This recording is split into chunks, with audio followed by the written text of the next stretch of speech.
दोस्तों, घुटने का प्रॉब्लम बहुत कॉमन है और ये प्रॉब्लम में कई बार हमें लोगों के बहुत कॉमन क्वेश्चंस होते हैं।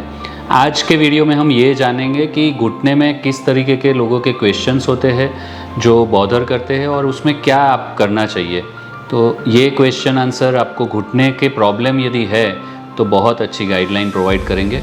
आप ज़रूर देखिए और जिनको भी घुटने की तकलीफ़ है उन सबको ये वीडियो आप ज़रूर भेजिए। तो अब हम देखते हैं फर्स्ट क्वेश्चन। अगर मुझे घुटने में दर्द है तो मुझे चलना चाहिए कि नहीं, या मैं रोड पे चलूं या ट्रेडमिल पे चलूं? घुटने के दर्द में ये बहुत कॉमन प्रॉब्लम है कि हमें कैसे चलना चाहिए। चलना से घुटना हमारा ज़्यादा डैमेज होगा या घुटने की इफ़ेक्ट अच्छी होगी, ये सबसे रिलेवेंट क्वेश्चन है। तो सबसे पहले ये जान लीजिए कि घुटने में कब आपको चलना फ़ायदा करेगा, कितना चलना फ़ायदा करेगा और कब चलना अवॉइड करना चाहिए, ये सबसे इम्पॉर्टेंट है। घुटने में यदि आपको सूजन है, घुटना लाल हो गया है और घुटना आपका पूरा सीधा नहीं हो सकता है, तो उस परिस्थिति में चलने से आपको फ़ायदा नहीं होगा, नुकसान होगा।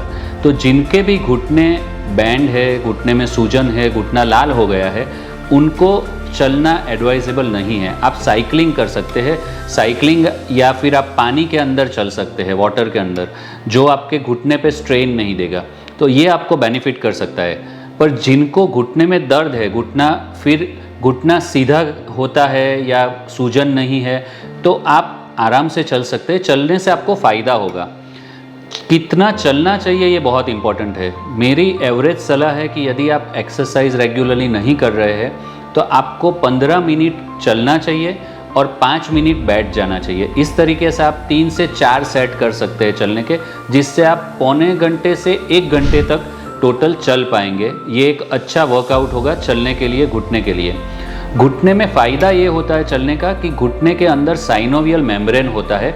ये साइनोवियल मेम्ब्रेन चलने से स्टिम्युलेट होता है, जो घुटने के अंदर जो ऑयल का प्रोडक्शन है उसको बराबर मेंटेन करता है, और ऑयल बराबर बनने से घुटने की जो गद्दियाँ है उसको पोषण सही मिलता है और घुटना सही तरीके से काम कर सकता है और हेल्दी रह सकता है। तो चलना आपके लिए फ़ायदेमंद है, पर ये क्राइटेरिया को हमेशा ध्यान में रख के चलना चाहिए। आपकी क्वेरी ये थी कि ट्रेडमिल पे चले या रोड पे चले। दोनों तरीके से चलना फ़ायदेमंद है, पर साइंटिफिकली हम देखने जाए तो रोड पे चलना ज़्यादा अच्छा है वर्सेस ट्रेडमिल पे चलने का। साइंस ये कहता है कि जब आप ट्रेडमिल पे चलते हैं तो नीचे का जो बेल्ट है वो पीछे की तरफ घूमता है और आप बेल्ट के अगेंस्ट में आप पैर आगे लेते हैं। उस टाइम पे आपके हिप के मसल्स ज़्यादा काम करते हैं वर्सेस के आपके फुट के मसल।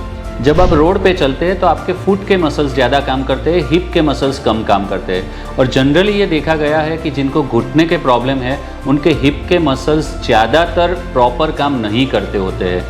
तो मेरी ये एडवाइस है कि आपको रोड पे चलना ज़्यादा एडवाइजेबल है ट्रेडमिल पे चलने के अगेंस्ट में। पर यदि मौसम ऐसा है कि आप बाहर नहीं जा सकते या और कोई रीजंस के कारण आप बाहर नहीं चल सकते हैं, तो वो परिस्थिति में ट्रेडमिल पे आप ज़रूर चल सकते हैं और वो वर्कआउट भी आपको फ़ायदा करेगा। उसमें ट्रेडमिल में फ़ायदा ये है कि आप स्पीड को रेगुलेट कर सकते हैं, तो ये बहुत इंपॉर्टेंट है। पर हमेशा ध्यान रखिए कि मैनुअल ट्रेडमिल पे नहीं चलना चाहिए। मैनुअल ट्रेडमिल आपके लिए इतना हेल्पफुल नहीं है। तो मैनुअल ट्रेडमिल की जगह इलेक्ट्रॉनिक ट्रेडमिल जो होते हैं वो ज़्यादा, मोटराइज ट्रेडमिल ज़्यादा अच्छे होते हैं। मुझे आशा है कि आपको आपके फर्स्ट क्वेश्चन का आंसर अच्छी तरह मिल गया होगा और क्लैरिटी क्रिएट हुई होगी। अब हम देखेंगे कि दूसरा क्वेश्चन क्या है, जो कॉमन क्वेश्चन है घुटने के दर्दियों के लिए। अगर मेरे घुटने में दर्द है तो मैं क्रॉस सिटिंग में बैठ सकती हूँ कि नहीं? ये बहुत रिलेवेंट क्वेश्चन है, मैं आपको विस्तृत आंसर भी दूंगा, पर हो सकता है कि मेरे आंसर थोड़े शॉर्ट भी हो, क्योंकि बहुत लंबे वीडियो कई बार लोगों को प्रॉब्लम क्रिएट करते हैं। तो यदि आपको आंसर शॉर्ट लगे और जानना है तो आप हमारे डिस्क्रिप्शन में दिए गए नंबर पे भी कांटेक्ट कर सकते हैं और हमसे बात भी कर सकते हैं, और आप कमेंट भी कर सकते हैं। हम आपके क्वेश्चंस का आंसर ज़रूर देंगे और मैं कोशिश करूँगा कि आपके हर सवाल का अच्छी तरह जवाब दे पाऊँ। जहाँ तक ये सेकंड क्वेश्चन का सवाल है कि यदि घुटने में दर्द है तो हमें क्रॉस लेग सिटिंग करना चाहिए कि नहीं, कि पालथी मार के बैठना चाहिए कि नहीं। पहले ये मिथ था कि घुटने में तकलीफ हुई तो पालथी जीवन भर मारनी ही नहीं है, पर अभी रिसर्च और साइंस ने ये प्रूव किया है कि पालथी मारना घुटने के दर्द में नुकसानकारक नहीं है। आप पालथी मार सकते हैं घुटने के दर्द होने के बावजूद भी।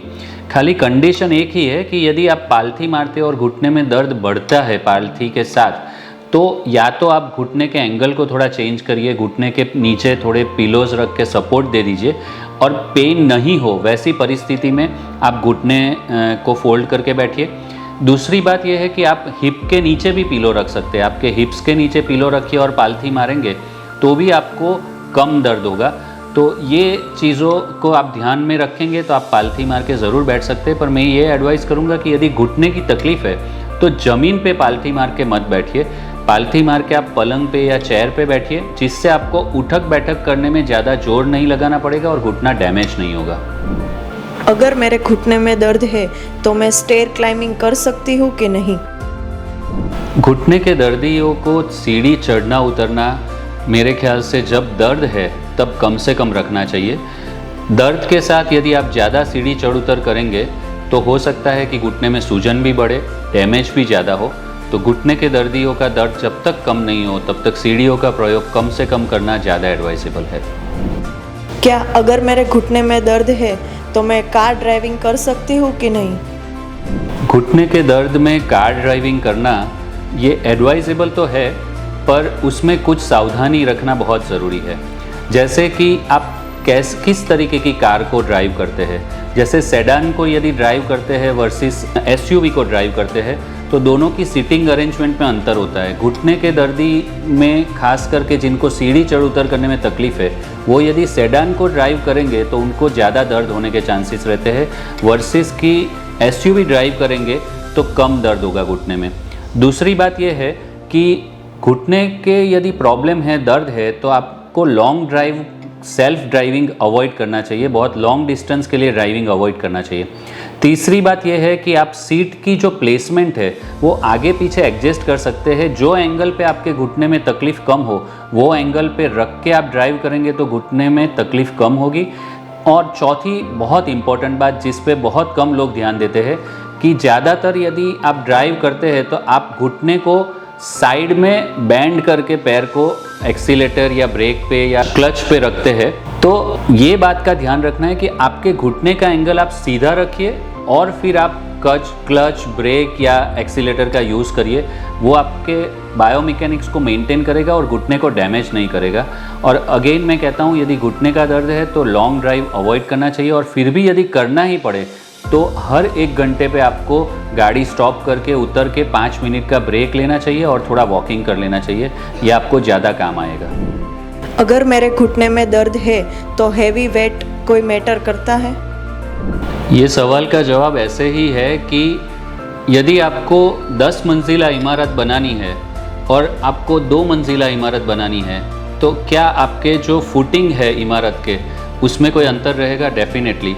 आपके आर्किटेक्चरल पर्सपेक्टिव से यदि आपको ऊंची इमारत बनानी है, हैवी इमारत बनानी है, तो आपके फुटिंग को और मजबूती चाहिए वर्सेस कि आपको लाइट कम हाइट की इमारत बनानी है। तो इसी तरीके से आपका बॉडी का वेट जितना ज़्यादा होगा उतना आपके घुटने पे स्ट्रेस ज़्यादा ही आएगा। आपके मसल्स में, जॉइंट्स में और कैपेसिटी होनी चाहिए वो वेट को सहन करने की। आपका वेट कम होगा तो घुटने पे भी वेट कम गिरेगा और घुटने पे जो डिमांड है आपके शरीर की वो कम रहेगी। तो कम वेट होना घुटने के लिए ज़्यादा अच्छी बात है, पर मसल की स्ट्रेंथ सबसे इम्पॉर्टेंट है। लोग यहाँ मिस कर जाते हैं। कई बार हम पतले लोगों में भी देखते हैं कि घुटने में दर्द होता है। उसका कारण ये होता है कि उनके मसल में स्ट्रेंथ कम होती है। तो मांसपेशियों में ताकत अच्छी तरह होना बहुत इम्पॉर्टेंट है। मैं आशा रखता हूँ कि ये 5 जो टॉप क्वेश्चंस है जो लोगों को घुटने के प्रॉब्लम में बहुत सताते हैं, ये क्वेश्चन के आंसर आपको सही तरीके से मिले होंगे और ये आंसर सुन के आपकी बहुत सारी क्वेरीज सॉल्व हो जाएगी और घुटने के दर्द के साथ आप किस तरीके से हैप्पी और हेल्दी लाइफ जी सकते हैं उसके लिए गाइडेंस ज़रूर मिलेगा। आप खुद भी ये वीडियो देखें, थैंक यू वेरी मच, और अपने दोस्त और अपने फैमिली मेम्बर्स को भी ये वीडियो भेजिए। आपके क्वेश्चंस हो तो आप कमेंट में लिख सकते हैं, हम आपके क्वेश्चन का आंसर ज़रूर देंगे। और हो सकता है कि आपके और क्वेश्चंस हो तो हम इस पे एक नया वीडियो भी बना सकते हैं जो आपको काम आएगा और दूसरों को भी काम आएगा।